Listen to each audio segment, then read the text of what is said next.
이번 주 우리에게 주시는 강단의 말씀 학원보고마 본문은요, 사도행전 1장 8절 말씀이죠. 사도행전 1장 8절 한 절의 말씀, 우리가 같이 말씀을 확인해야 되겠습니다. 사도행전 1장 8절입니다. 오직 성령이 너희에게 임하시면 너희가 권능을 받고 예루살렘과 온 유대와 사마리아와 땅끝까지 이르러 내 증인이 되리라 하시니라. 아멘. 오늘 이 말씀, 우리가 너무 잘 알고 있는 말씀을 가지고 4월 둘째 주 학원보고마 말씀을 확인해야 되겠습니다. 미리 정복한 제자들입니다.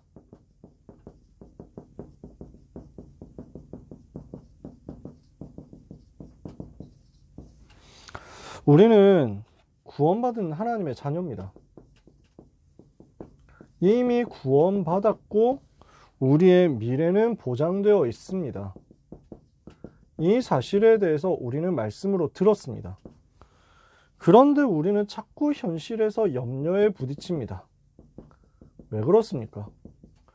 구원받았고 미래 다 있다는 것을 알면서도 말씀을 들었는데도 불구하고 말씀보다 자꾸 나 자신이 보이는 겁니다. 말씀이 보여야 되는데 자꾸 나라는 존재가 크게 보이는 겁니다. 내가 붙잡혀져 있는 현실이 보이는 겁니다. 그러니까 나와 현실이라는 존재가 하나님의 말씀보다 더 커 보이기 때문에 우리는 염려가 계속되는 거죠. 오늘 하나님의 자녀들이 모든 염려 무너뜨리는 응답 받아야 되겠습니다.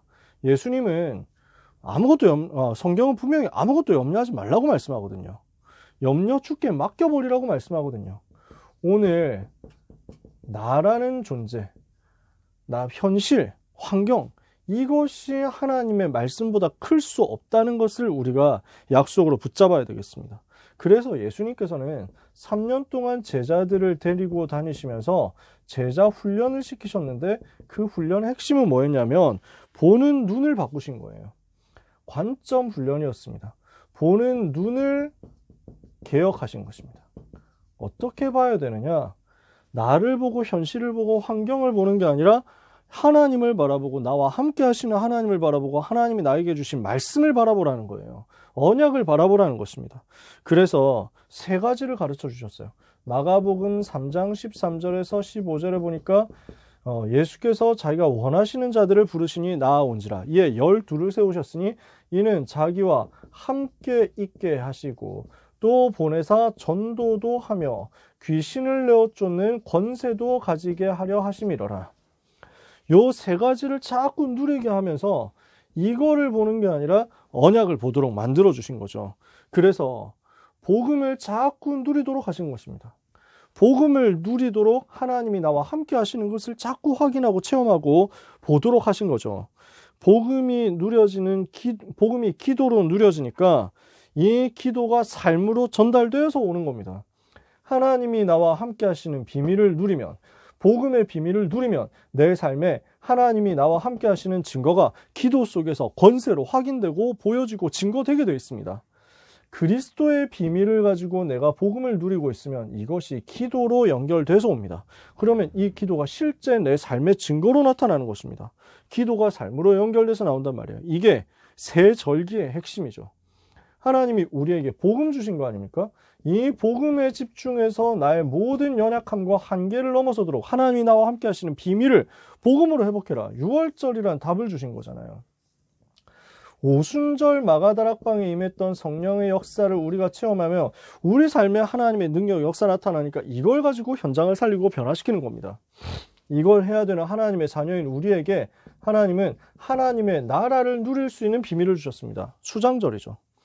6월절, 오순절, 수장절이 마가복음 3장 13절, 15절에 나오는 함께, 전도, 권세에 대한 비밀인 것입니다. 이것이 우리가 가진 미리 정복의 핵심적인 비밀입니다. 제자들에게 예수님이 이 세 가지를 심어주신 거예요. 그래서 무엇을 심어주셨습니까? 사도행전 1장 1절 예수가 그리스도라는 이 부분을 심어주셨습니다. 뭘 심었습니까? 복음을 심었단 말이에요. 복음의 핵심을 심으신 것입니다. 하나님을 만나야 되는 인간이, 원래 인간은 어떤 존재였습니까? 창세기 1장 27절 하나님의 형상대로 창조되어서 하나님과 함께 하도록 지어졌죠. 하나님과 함께 할 때 행복 누릴 수 있는 그 인간이 하나님을 떠나면서부터 문제가 오게 된 것입니다. 창세기 3장 1절 6절 하나님을 떠났습니다.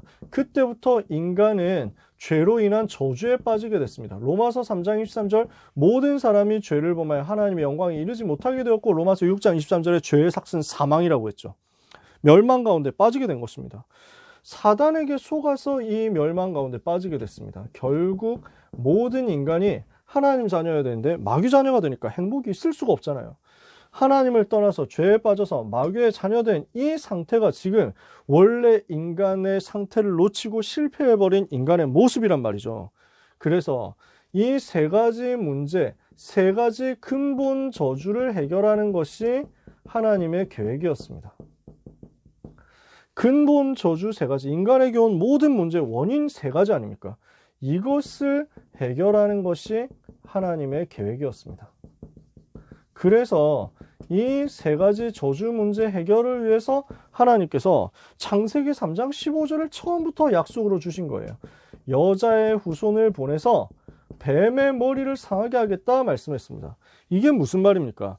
여자의 후손은 내가 너로 여자와 원수가 되게 하고 여자의 후손도 너의 후손과 원수가 되게 하리니 여자의 후손은 내 머리를 상하게 할 것이요 너는 그의 발꿈치를 상하게 할 것이니라. 뱀의 머리를 박살낼 것이다 했는데 그 뱀의 정체가 누구냔 말이에요. 요한계시록 12장 7절에서 9절에 보니까 큰 용이 내어 쫓기니 곧 옛 뱀, 마귀라고도 하고 사탄이라고도 하고 천하를 크게 꿰는 자다. 옛 뱀은 누굽니까? 사탄이라고도 하고 마귀라고도 하는 그놈입니다. 그 사탄의 머리를 깨뜨리겠다. 이것을 처음부터 약속으로 주신 거죠.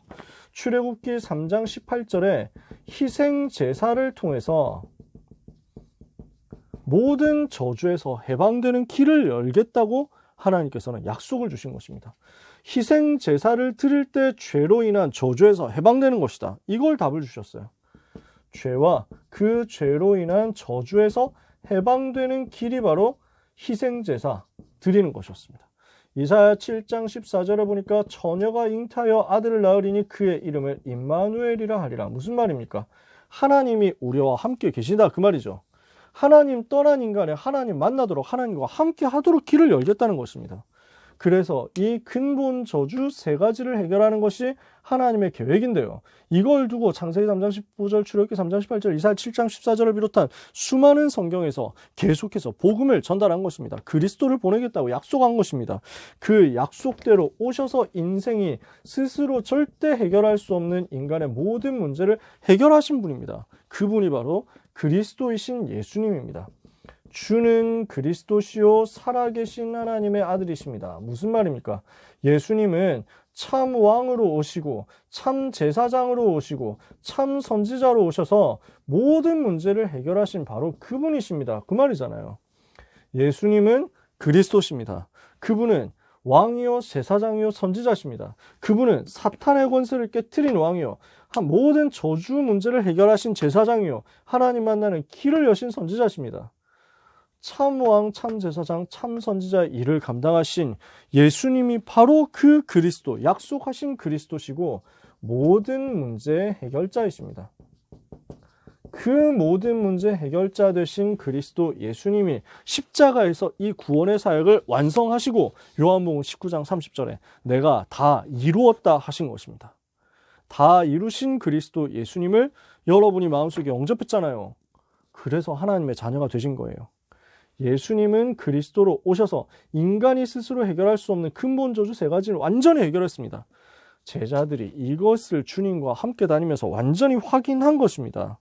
제자들이 미리 정복한 비밀이 어디 있었습니까? 오직 성령이 너에게 임하시면 너희는 권능을 받고 예루살렘 온 유대 사마리아 땅끝까지 이런 내 증인이 될 것이다 약속했잖아요. 그 약속의 비밀을 가지고 있으니까 미리 정복이 이미 된 거예요. 미리 정복, 예루살렘도 온 유대도 사마리아로 또 땅끝도 아직 안 갔지만 사도행전 1장 8절 말씀 받는 그 순간은 미리 정복이 된 겁니다. 그렇잖아요. 그러면 미리 정복할 수 있는 핵심적인 열쇠가 어디 있습니까? 정복할 수 있는 신분이 된 거예요. 어떻게 해요? 그리스도 대신 예수님을 만나서 그분을 구주로 마음속에 영접하고 하나님의 자녀가 되었기 때문에 이게 미리 정복할 수 있는, 미리 정복할 수밖에 없는 렘넌트 여러분의 신분인 줄 믿으시기 바랍니다. 사도행전 1장 3절, 이 제자들에게 예수님께서 하나님의 나라에 대해서 말씀하신 것입니다. 40일 동안 그들에게 보이시며 부활하신 이후에 40일 동안 친히 많은 증거로 살아계심을 나타내시고 하나님 나라의 일을 말씀하셨습니다. 그러면 하나님의 나라라는 이 말이 무슨 말입니까?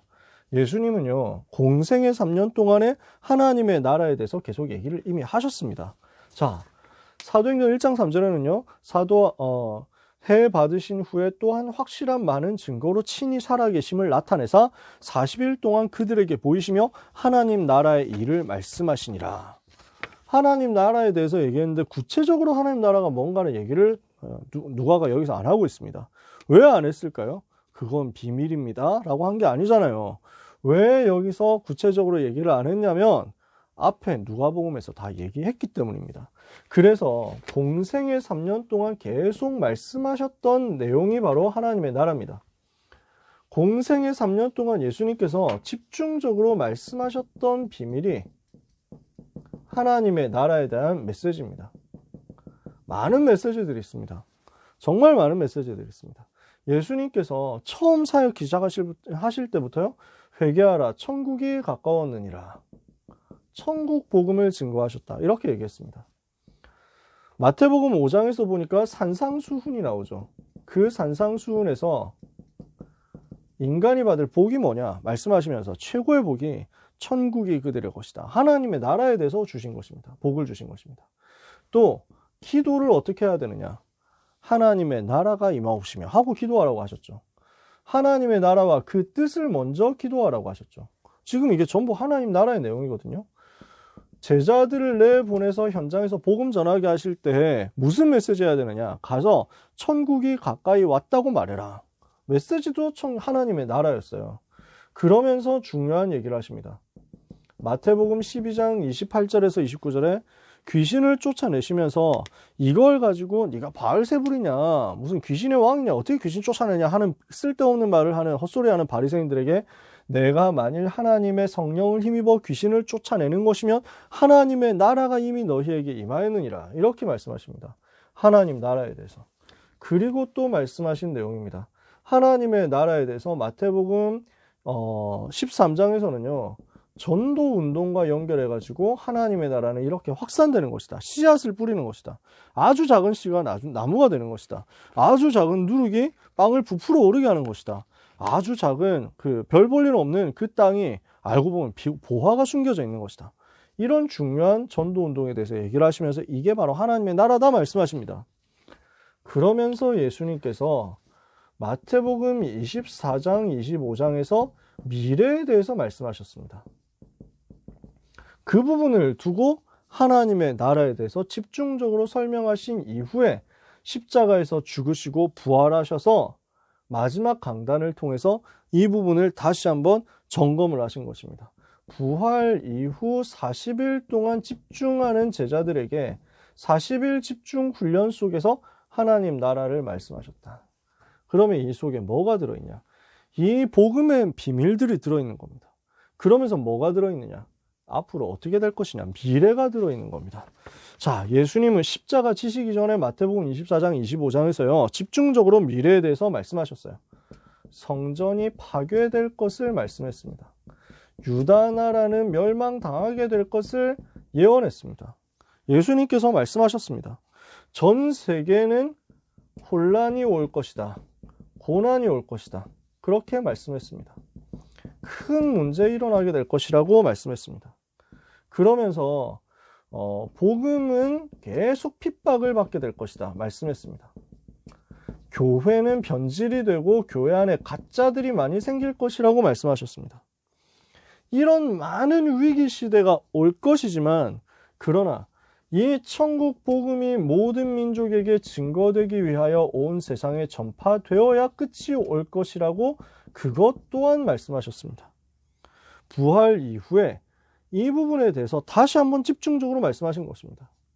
마태복음 24장 25장에 나오는 내용입니다. 마지막 때 어떤 일이 일어날 것이냐, 지금도 이렇게 딱 되어 가잖아요.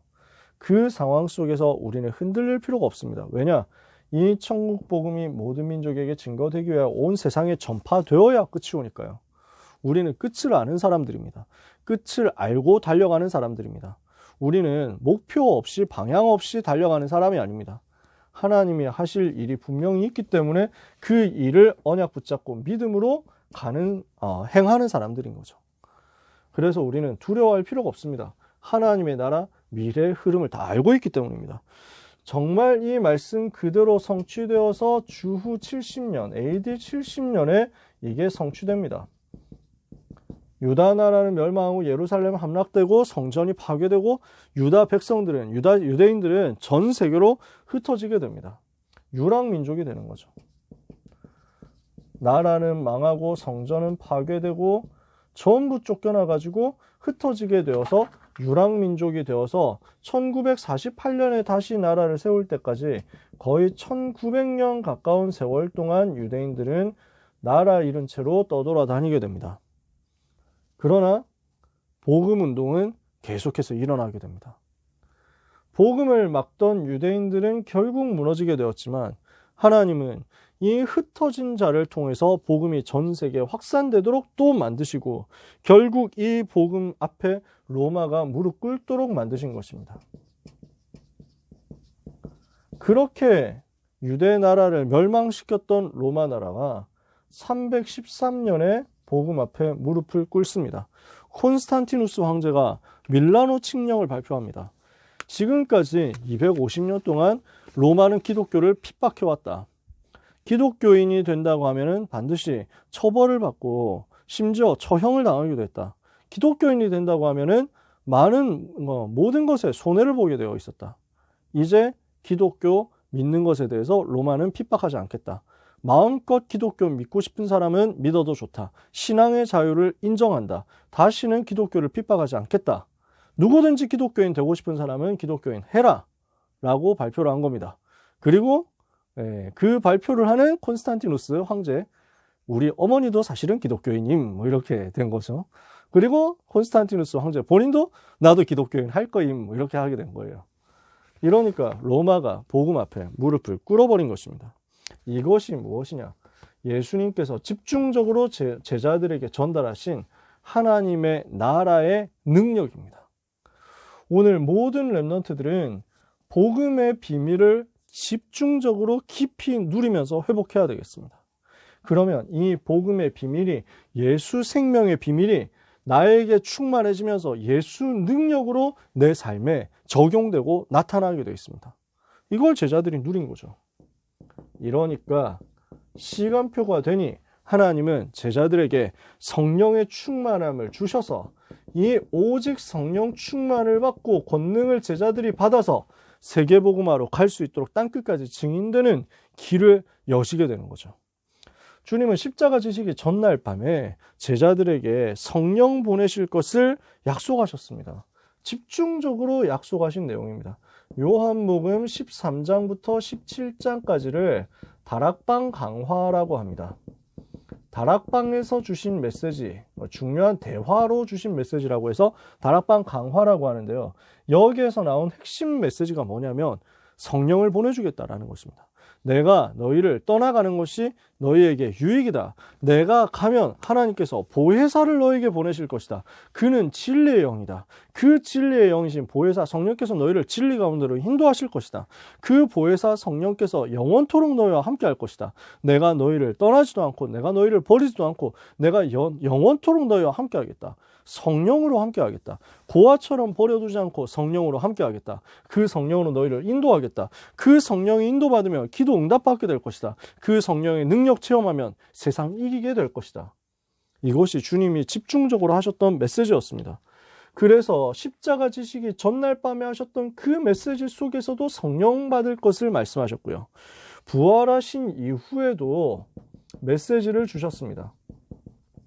그 메시지에서 요한복음 20장 22절에서 숨을 내쉬면서 성령을 받으라 이렇게 말씀하셨어요. 그러면서 또 누가복음 제일 마지막 24장 제일 마지막에서도 이 성에 내 아버지께서 보내시는 것을 너희가 입게 될 때까지 이 성에서 떠나지 말고 머물러라. 사도행전 1장 4절에서 8절에서도 똑같이 설명합니다. 예루살렘을 떠나지 말고 아버지께서 약속하신 것을 기다려라. 너희가 요한은 물로 세례를 베풀었으나 너희는 몇 날이 못 되어 성령으로 세례를 받을 것이다. 그리고 마지막으로 하신 메시지가 사도행전 1장 8절 아닙니까? 오직 성령이 너희에게 임하시면 너희가 권능을 받고 예루살렘과 온 유다 사마리아 땅끝까지로 내 증인이 될 것이다. 그래서 오직 성령 충만 받으라는 말씀을 마지막 승천하시기 직전까지도 승천하실 때 메시지로도 이 부분을 주신 것입니다. 오직 성령 충만 받아라. 왜 그렇습니까? 왜 성령 충만 받으라고 말씀하십니까? 그래야 권능 받고 세계복음을 할 수 있으니까요. 그래야 성령 충만 받아버려야 나를 뛰어넘는 역사가 일어나니까요. 우리가 성령 충만 받으면 우리는 나를 넘어서고 환경 넘어서고 세상을 넘어서는 초월의 능력 역사가 일어나는 것을 체험하게 됩니다. 내 능력이 아니라 보좌의 능력으로 살아가게 될 것이기 때문에 그렇습니다. 오늘 우리에게는 이 능력이 필요하잖아요. 히브리서 4장 12절에 하나님의 말씀이 우리의 영혼을 자극하게 되면 어떤 일이 벌어집니까? 우리의 영혼에 하나님의 말씀이 담기고 우리 영혼의 보좌에서 흘러나오는 그 말씀이 부딪혀 오면 어떻게 됩니까? 혼과 영과 관절과 골수를 찔러 쪼개기까지 하고 또 마음의 생각과 뜻을 감찰해서 그 모든 부분을 다 살리는 거예요. 보좌의 능력이 임하니까 나를 치유하고 나를 살리게 되어버립니다. 그래서 에스겔 37장 1절에서 10절에 하나님의 말씀이 대언되어서 생기가 그 속에 들어가면 마른 뼈다귀같이 죽어 있었던 영혼들이 하나님의 군대로 살아나게 됩니다. 에스겔 47장 1절에서 14절에 보좌에서 흘러나오는 말씀이 모든 현장을 다 살리는 역사로 벌어지게 됩니다. 오늘 보좌에서 나오는 그 능력의 역사가 나를 살리는 그 축복을 여러분들이 받게 되시기를 바랍니다. 이러면요, 시공간의 한계에 매이는 내가, 한계가 당연히 있을 수밖에 없는 내가 그것을 초월하시는 성령의 지배를 받게 됩니다. 그러니까 나는 시간도 뛰어넘을 수 없고 공간도 뛰어넘을 수 없고 나에게 주어지는 것에는 당연히 한계가 있을 수밖에 없는데 내 능력으로 할 수 있는 것에는 한계가 있을 수밖에 없는데 성령 하나님은 거기에 안 매이잖아요. 시간도 공간도 초월할 만큼 능력이 나타나 버리니까 아무것도 문제될 게 없어져 버립니다. 빌립보서 4장 13절 내게 능력 주시는 그리스도 안에서 모든 것 할 수 있게 되는 역사가 벌어집니다. 이때 당연히 우리는 237개의 나라의 그리스도의 빛을 비출 수 있는 능력의 역사 가운데로 인도받게 됩니다. 그래서 이사야 60장 1절에 보니까 일어나라 빛을 발하라 이는 내 빛이 내게 이르렀고 여호와의 영광이 내 위에 임하였음이니라. 우리를 뭐라고 해요? 베드로전서 2장 9절에 너희는 택하신 족속이요 거룩한 나라요 왕같은 제사장들이요 그의 소유된 백성으로서 그의 기이한 빛에 들어가게 하신 자의 아름다운 덕을 선전하게 하시는 것이다. 오늘 우리가 성령 충만 받으면 보좌, 시공간 초월, 237 빛의 능력 힘입어서 나를 넘어서게 되고요. 이렇게 되면 이거 가지고 세계복음화 하도록 정복하는 역사 체험하게 됩니다. 그래서 오늘 우리는 뭐 해야 되겠습니까? 그리스도, 하나님의 나라, 성령 충만 체험하는 응답 반드시 받아야 되겠습니다. 이 축복이 여러분의 삶에 그대로 임하게 되기를 바랍니다. 말씀을 마무리하겠습니다. 이 부분을 누리는 것이 138을 누리는 것이 바로 세 가지 캠프입니다. 여러분 세 가지 캠프가 뭐죠? 미래 캠프는요 복음에 완전히 답이 날 때 미래가 보이는 겁니다. 복음으로 완전 답을 냈을 때 해답 응답 결론 냈을 때 미래는 저절로 보여지게 되어 있습니다. 아, 전 세계는 창세기 3장 6장 11장이구나. 여기서 빠져나오는 138의 비밀을 내가 가지고 있구나. 그렇다면 하나님은 나를 저 세상을 살리도록 보내시겠구나. 미래가 보이는 거예요. 이 미래를 가진 사람이 올바른 기도를 회복할 때 우리의 삶에는 하나님의 나라 보좌의 축복과 능력 누리는 기도가 회복되게 되어 있습니다. 그게 기도 캠프예요. 진짜 기도는 이거잖아요. 하나님의 나라 그 보좌의 능력 회복하는 그게 진짜 기도잖아요. 그러면은 우리의 삶에 이때부터 달란트 캠프가 나옵니다. 이거는 무슨 말입니까? 나의 오늘을 성공시키는 겁니다. 뭘 가지고 내 오늘을 성공시키죠? 성령의 능력 역사를 가지고. 성령의 능력 역사가 내게 임하면 나는 오늘을 성공시킬 수 있습니다. 이걸 가지고 오늘을 성공시키는 집중을 회복하는 것입니다. 이게 달란트 캠프예요. 그래서 그리스도 누리고 하나님 나라 누리고 성령 충만 누리면 미래 캠프, 기도 캠프, 달란트 캠프 되어지게 되어 있습니다. 그래서 오늘 이 부분을 두고 기도를 집중하는 응답을 받아야 되겠습니다. 138이라는 복음 누리는 기도 집중을 우리가 해야 되겠습니다. 그래서 이것을 위해서 이 단어가 나온 겁니다. 393이라는 단어입니다. 우리는 뭘 해야 되겠습니까? 성삼위 하나님이 주신 구원을 기쁨으로 계속 누리고 그 안에서 하나님이 주시는 능력을 얻는 것입니다. 그래서 성삼위 하나님이 나에게 주신 구원의 은혜를 계속 반복해서 누려라. 보좌의 은혜를 누리시기를 바랍니다. 보좌에서부터 흘러나오는 은혜를 누려라. 이거를 집중하는 겁니다. 두 번째입니다. 보좌에서 나오는 능력을 체험하는 겁니다. 그래서 보좌의 능력, 시공간 초월의 능력, 237 빛의 능력 나에게 위에서 임하죠? 내 속에 하나님의 형상, 하나님의 생기, 에덴의 복이 살아나서 생명력이 회복되죠? 이걸 가지고 나와 교회와 업을 살릴 전무후무한 증거가 현장으로 파고 들어가는 거죠. 보좌의 능력 9가지입니다. 이때 우리는 시대를 변화시키는 힘을 얻게 되게 되어 있습니다. 보좌에서 나오는 증거가 우리 속에 임하는 것입니다. 이것을 가지고 나와 주변을 살리고 교회를 살리고 미래와 시대를 살리는 응답을 우리는 받게 될 거예요. 이게 393입니다. 이거를 지금 기도로 누릴 때 여러분들이 호흡하면서 기도를 하시기를 바랍니다. 요거 하는 시간을 좀 가져보세요. 여기에서 여러분이 전체 몸도 살리고 영혼도 살리고 마음도 살릴 수 있는 리듬을 만드는 겁니다.